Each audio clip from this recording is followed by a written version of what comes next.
The Gettysburg Address.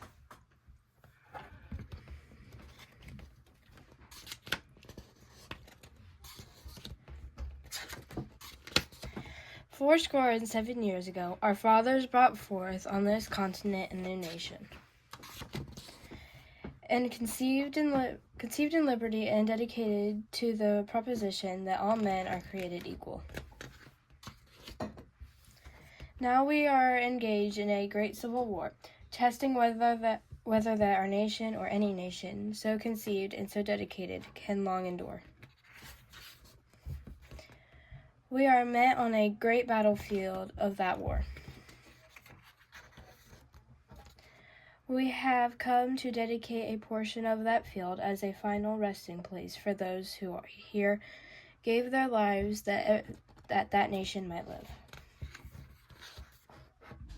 It is altogether fitting and proper that we should do this.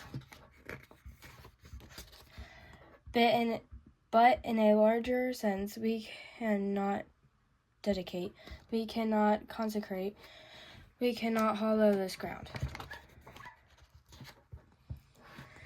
The brave men, living and dead, who struggle here have consecrated it, far above our poor power to add or detract.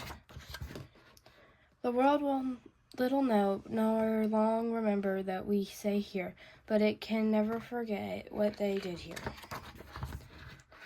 It is for us, the living, rather than the dedicated here to the unfinished work which they who fought here have thus far so nobly advanced.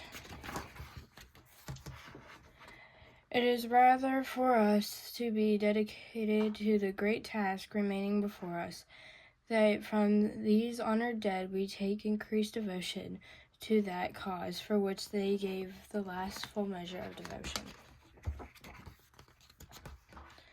That we are highly resolved that these dead shall not have died in vain, that this nation under God shall have a new birth of freedom, and the government of the people, by the people, for the people, shall not perish from the earth.